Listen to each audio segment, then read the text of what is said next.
Now, my next guest is the former CEO of one of New Zealand's largest government agency, WINS, where she led over 5,500 staff and administered 14 billion of welfare and superannuation payments. She's also held positions in council as deputy mayor.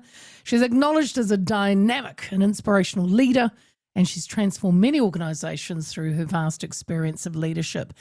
And although she's given many of them away, I believe, she also had the best earring collection of anyone I knew. Christine Rankin, it is wonderful to talk to you this afternoon. Hello. It was a bit of a lead up, wasn't it? Introduction. That's very impressive. Well, you know, Christine, it is well deserved.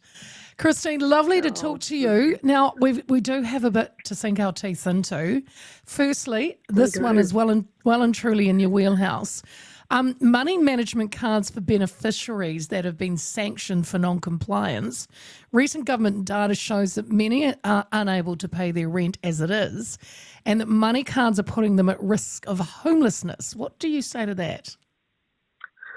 I just can't see how that could possibly make a difference. I mean, they do have the ability to have it automatically deducted from their benefits. So it's the first payment out would go to the landlord, and it's only half of the benefit that's affected by those cards. I think this is another media beat up. And what part of government did those statistics come from? The part that's still working for the former government. This just does not make sense to me. And why would any government want to make people homeless when they've been working so hard not to provide homes for beneficiaries or anyone else who is homeless? None of it makes sense. I think it's another cycle of how can we get at this lot? How can we pretend that what they're doing isn't working? Because in welfare, it is working. It is. Yeah.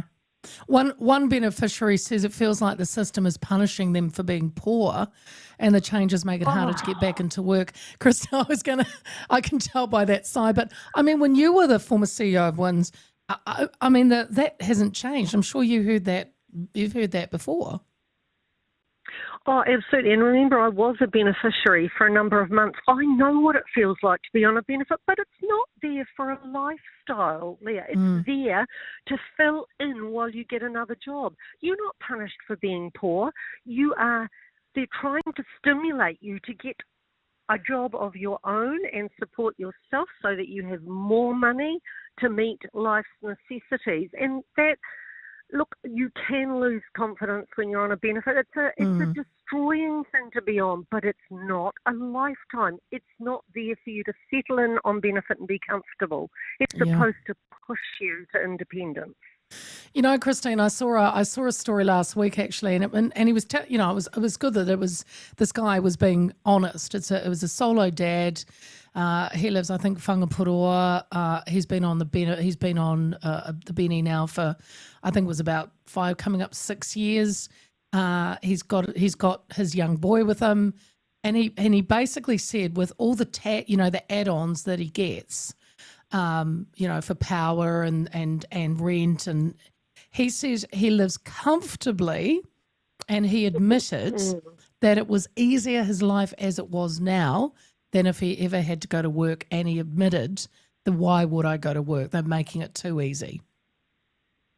Yep, and there are people in certain circumstances, like there are people with lots of children where you'd think it couldn't possibly work. Well, it does. I mean, the more children you've got, the more you qualify for, not just in terms of each child, but in all the other things that you qualify for. And you can be doing quite well. So if you adjust your life to it in some circumstances, I think it's really hard when you're on a single benefit. I think that's quite tough. But as I say, it's not meant to be a way of life. It's meant to be a helping hand while you get to the other side. And they are providing, and we have been for so many years, providing a lot of support, giving you skills, providing clothes. You know, that's what Dress for Success does. It works alongside benefits. They provide you 3 or 4 outfits for work. If it's work clothes, we provide those. In terms of safety stuff. Look, it's a very generous system, and I'm in Australia at the moment, and I was just listening to some news the other day, and apparently the welfare system in Australia is now the second least generous in the world, and they're tough over here. Boy, are they tough. Well, that's interesting. And we are one of them. When I was there, we were the most generous system in the world, and I don't think our status has changed at all. But it's interesting to be here and not care about politics, but to be hearing it. They've got a general election in May. You barely know anything's happening, except people are saying can't afford groceries, can't afford rent, the lower paid are too underpaid, they're desperate. It's the same story, but nobody, it's the lowest level of interest I've ever seen in anything. Wow. You barely know that in a month's time, May the 3rd, I think it is, they're going to be voting. So different.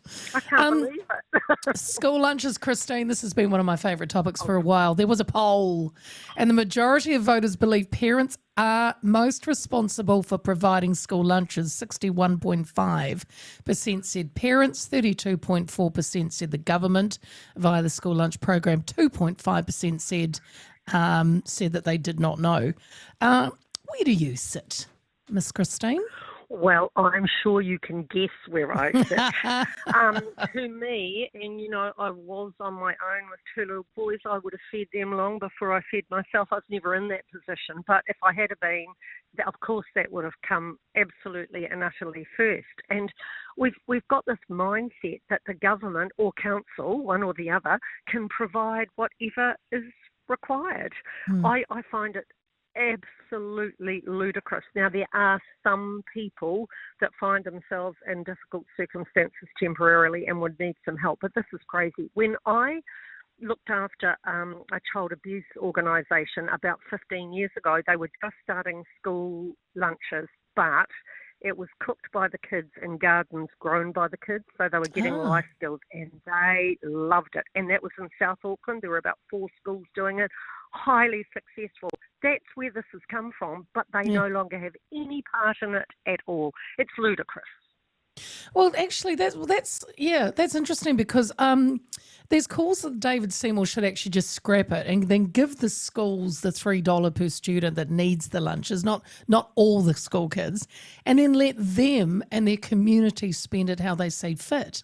So, like what you're talking about, so they find communities, they grow it.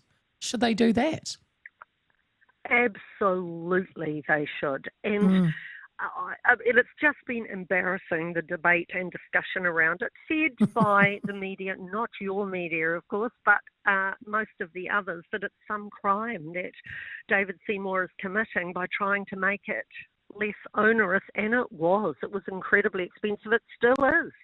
So, yes, give it to schools. Let them do what they like. Perhaps the Marmite sandwich and the apples, not so bad. I tell you what, Chris, it's interesting because I reckon that some schools, if they got, say, $3.60 per student or whatever, I reckon they might go, actually, what do we do with this money? We don't need to actually feed all of them, do we? Let's use some of that money for something else. I don't know if it'll all go into lunches. Oh, I'm sure it won't. They're under a lot of pressure. And if they had the responsibility, I'm quite sure that the decisions would be different. Yes, yeah. President Donald Trump unveiled his Liberation Day tariffs plan, and it seemed no country escaped his tariff chart that he proudly held up to reporters. From 10%, which he slapped on us as well, to 54% in total for China. Is expected to cost New Zealand exporters somewhere in the range of $900 million, wine, meat, dairy sectors and some manufacturing companies. What's your take on this, Christine? Well, I look at what he said he would do before the election, and he's doing exactly that. America has propped up a lot of the world in a lot of ways, and we all have an expectation that it's going to continue. And really, if they want to put themselves first, isn't that their own business? And yes, there is a big fallout for us. But have they been respected or appreciated for what they've done, including in terms of defence?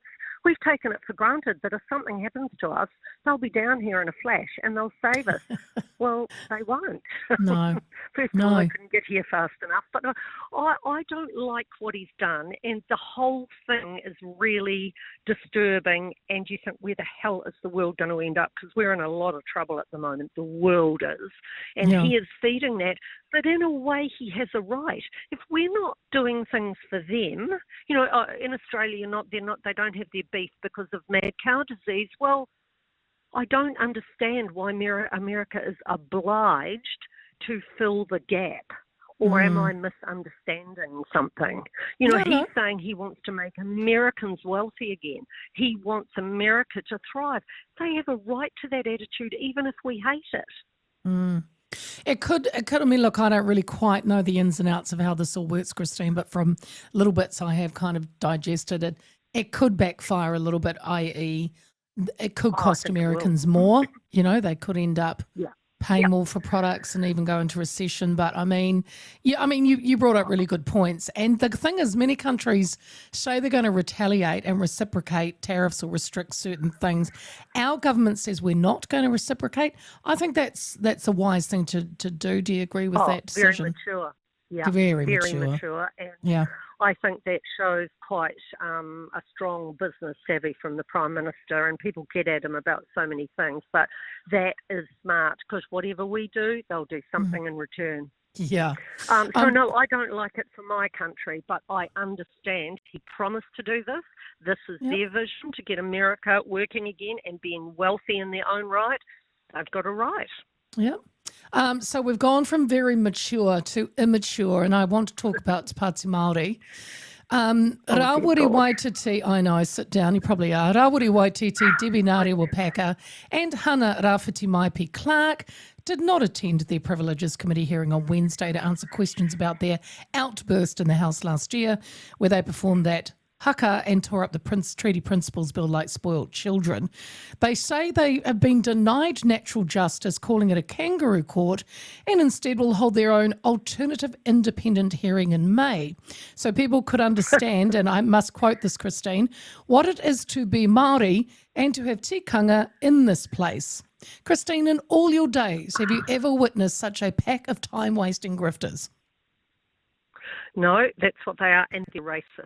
And we are too scared to say that they are, but they are absolutely racist. And if the boot was on the other foot, we would be imprisoned for the kind of things they've said. You know, I saw that they were on a whale or something, and they were saying train your Pākehā, and had a big whip. You know, if you did that in retaliation, or you did that at any time, we need to start calling this out. They are out of control. They do not represent the wonderful, decent Maori people of our country. They don't. They're extremists, they're racist, they're nasty and ugly. The stuff that they advocate is ugly. And I don't know. We're all too scared to say anything. Well, we're not. You're not. I'm not. I mean, we're not. No, if they're not, but the country. Yeah.